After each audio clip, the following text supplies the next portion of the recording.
क्या आपका भी सपना है यूपीएससी एग्जाम क्रैक करना और तैयारी शुरू करना चाहते हैं? तो हमारे यूट्यूब चैनल यूपीएससी एनोनिमस क्वाइज के माध्यम से आप यूपीएससी से संबंधित ए टू जेड जानकारी प्राप्त करें। भारत में यूरोपीय कंपनियों का आगमन। डचों का आगमन। भारत में व्यापारियों के रूप में पुर्तगालियों के बाद डचों का आगमन हुआ। डच, हॉलैंड, वर्तमान नीदरलैंड के निवासी थे।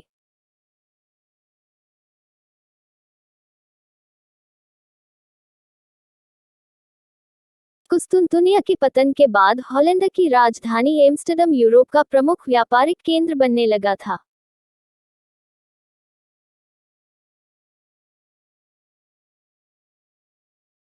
पंद्रह सौ छियानवे में Cornelis de Houtman Banten, Cape of Good Hope होते हुए सुमात्रा तथा बाटेन पहुंचने वाला प्रथम डच नागरिक था। पुर्तगालियों की एशिया में स्थापित सर्वोच्चता को तोड़ने के लिए डच व्यापारियों ने पहले पुर्तगाली जहाजों पर हमले किए और बाद में स्थलीय ठिकानों पर डच कंपनी द्वारा गोवा और मलक्का समुद्री नाकेबंदी कर पुर्तगाली व्यापार को बाधित किया गया। 1641 में डचों ने मलक्का को जीत लिया। 1658 में श्रीलंका से भी पुर्तगालियों को निकाल दिया गया। 1663 में कोचीन पर भी डचों का अधिकार हो गया। कोचीन के मुटा शासन से डच कंपनी ने विशेष व्यापारी सुविधाएं प्राप्त की, जिनमें पुराकड़ और क्रांगनूर के बीच के क्षेत्र में काली मिर्च का अधिकार सर्वाधिक महत्वपूर्ण था।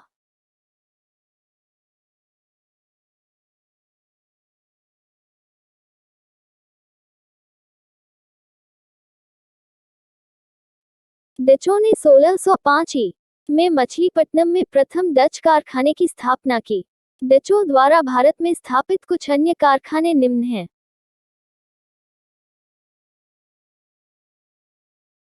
पुलिकेट 1610, सूरत 1616, मसूलीपट्टनम 1641, कराईकल 1645, चिंसुरा 1653।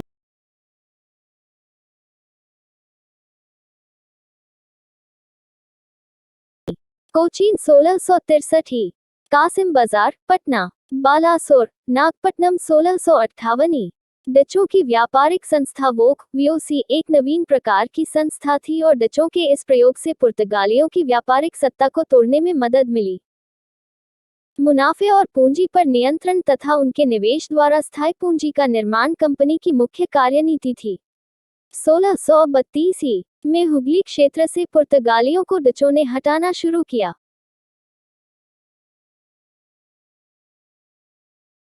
1658 में श्रीलंका से डचों ने पुर्तगालियों को हटाया। 1659 में तंजौर तट पर स्थिति नेगापट्टम डचों ने पुर्तगालियों से जीता।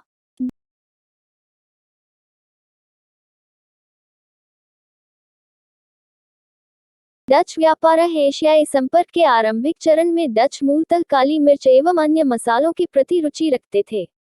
चूंकि ये मसाले मुख्यतः इंडोनेशिया में मिलते थे,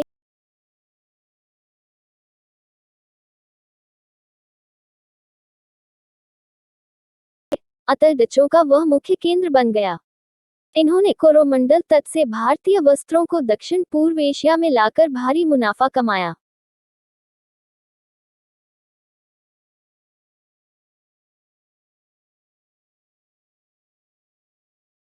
मद्रास के दक्षिण में से ड्रासपटम विशेष वस्त्र हेतु प्रसिद्ध था। एशियाई व्यापार में पुर्तगाली सर्वोच्चता को तोड़ने के लिए डचों ने उनके जहाजों पर प्रहार किए और स्थलीय अड्डों पर आक्रमण किए। मसूलीपट्टनम से नील का निर्यात किया जाता था। डचों ने शोरे के निर्यात व्यापार को बहुत प्रोत्साहित किया। अफीम, रेशम और सूती वस्त्र को जावा और चीन में बेचकर डचों ने लाभ कमाया।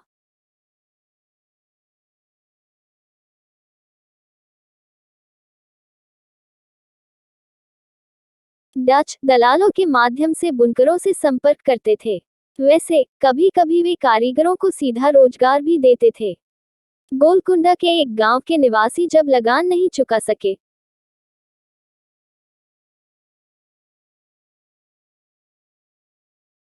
तब डचों ने लगान की रकम चुकाकर उनसे सेवाएं प्राप्त की।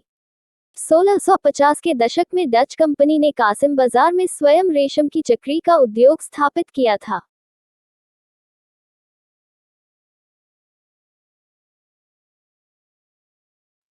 डच अंग्रेज संघर्ष। समस्त 17वीं शताब्दी के दौरान डच ने पुर्तगालियों के प्रभाव को समाप्त करके पूरब में मसाले के व्यापार पर एकाधिकार सुनिश्चित कर लिया।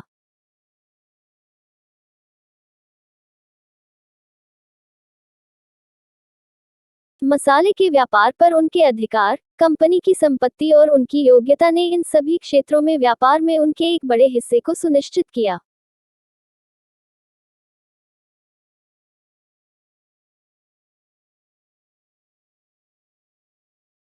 पुर्तगालियों द्वारा नियंत्रित अंतर एशियाई व्यापार पर डच ने कब्जा कर लिया।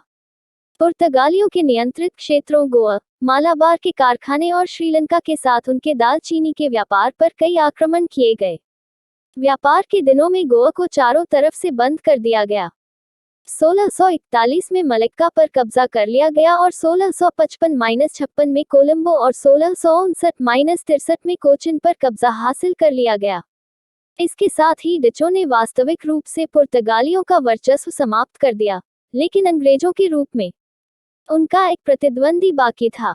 उन्होंने यमुना घाटी और मध्य भारत में नील का उत्पादन, कपड़ा एवं सिल्क का बंगाल, गुजरात एवं कोरोमंडल, बिहार में साल्टपीटा क्षोरा और अफीम तथा चावल का उत्पादन गंगा घाटी में किया। 17वीं शताब्दी के मध्य से भारत तथा हिंद महासागरीय क्षेत्र में प्रभुता की स्थापना के लिए डच और अंग्रेजों में संघर्ष आरंभ हो गए।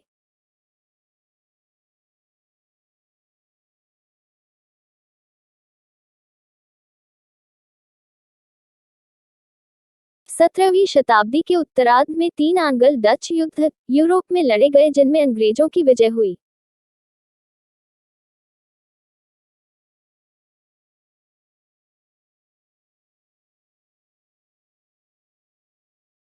उल्लेखनीय है कि 1717 में अंग्रेजों को मुगल व्यापारिक फरमान मिलने पर डच शक्ति पिछड़ने लगी। तीसरे एंग्लो डच युद्ध 1672-74 में सूरत और बॉम्बे की अंग्रेजों की नई बस्ती के बीच संचार निरंतर ध्वस्त होने लगे। 2-3 अंग्रेजी जहाजों पर बंगाल की खाड़ी में कब्जा कर लिया। 1759 में बेदरा युद्ध में अंग्रेजों द्वारा पराजित होने पर भारत में डच महत्वाकांक्षाएं चकनाचूर हो गईं और डच शक्ति पूर्वी एशिया के द्वीपों तक सिमट कर रह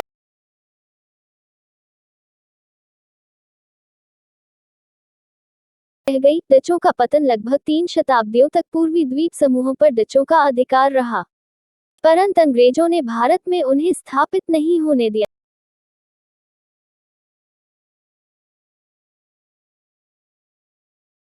जिस शक्ति के साथ डचों ने वर्तमान को पराजित किया था, वह शक्ति अंग्रेजों के विरुद्ध लड़ाई में काम नहीं आ सकी।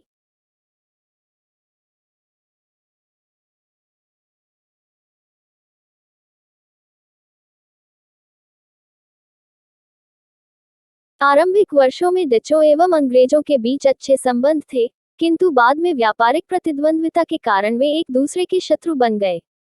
आरंभ में डचों ने कुछ हद तक अंग्रेजों का मुकाबला भी किया, परंतु बाद में अंग्रेजों ने उन्हें दबा दिया।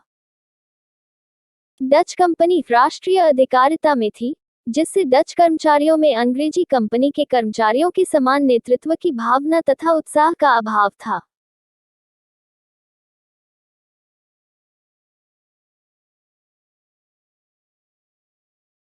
डच कंपनी के अधिकारियों का वेतन बहुत कम था, इसलिए वे अपने निजी व्यापार में ही ज्यादा सक्रियता दिखाते थे। प्रत्यक्ष अथवा अप्रत्यक्ष रूप से वे कंपनी के हितों की अनदेखी करते थे। अधिकारियों की उपेक्षापूर्ण नीति के कारण डच कंपनी की स्थिति निरंतर खराब होती गई।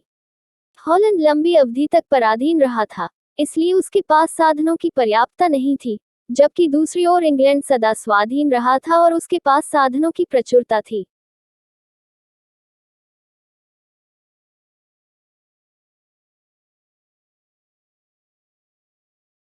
इसलिए इंग्लैंड अपनी इच्छा के अनुसार साधनों एवं शक्ति में वृद्धि करने तथा आवश्यकतानुसार उनका उपयोग करने में भी सफल रहा।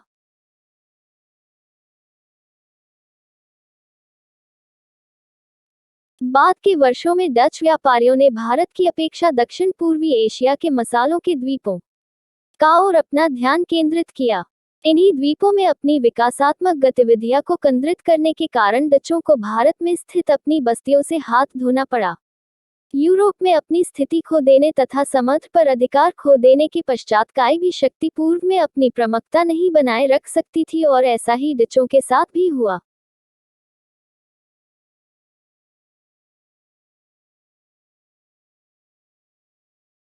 डचों ने यूरोप में फ्रांसीसियों तथा अंग्रेजों से युद्ध करके अपनी शक्ति में हासिल कर लिया था और इस कारण वे पूर्व में अपने साम्राज्य को कायम रखने में असफल हो गए।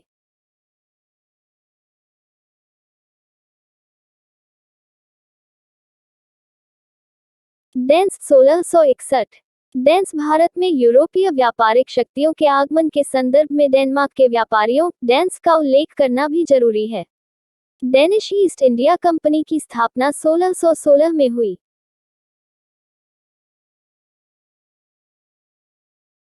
इसने 1620 में ट्रैंकोबार तमिलनाडु के पूर्वी तट पर एक कारखाना स्थापित किया। डेन्स अपनी व्यापारिक गतिविधियों से अधिक मिशनरी गतिविधियों के लिए जाना जाता था।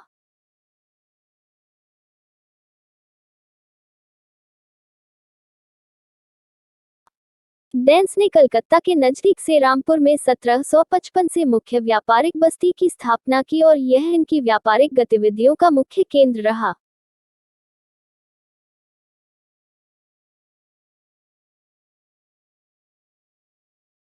भारत में अपनी वाणिज्यिक अवस्थापनाओं, जो कभी भी महत्वपूर्ण नहीं रही, 1854 में ब्रिटिश सरकार को बेच दी गईं।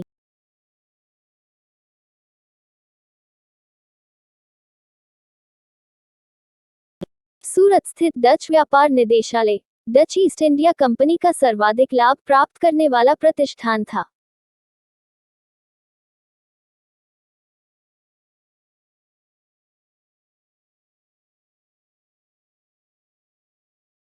डचों ने पुलिकेट में अपने स्वर्ण निर्मित पैगोडा सिक्के का प्रचलन करवाया। लगभग 3 शताब्दियों तक पूर्वी द्वीप समूहों पर डचों का अधिकार रहा।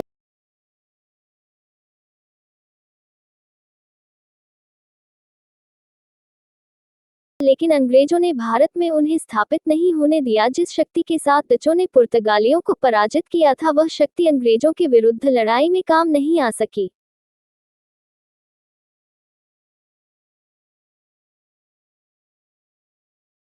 आरंभिक वर्षों में डच एवं अंग्रेज के बीच संबंध अच्छे थे, लेकिन बाद में व्यापारिक प्रतिद्वंद्विता के कारण वे एक दूसरे के शत्रु बन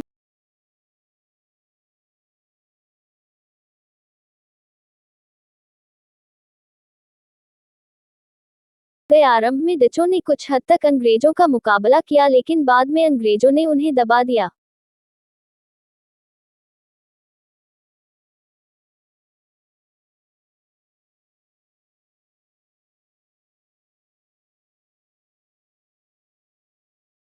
डच कंपनी का नियंत्रण सीधे डच सरकार के हाथ में था, इसलिए कंपनी अपनी इच्छा अनुसार विस्तार नहीं कर सकती।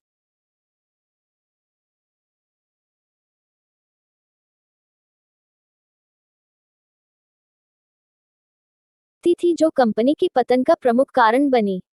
इसके अलावा अपने प्रतिद्वंदी अंग्रेजों की तुलना में डचों की नौसैनिक शक्ति कम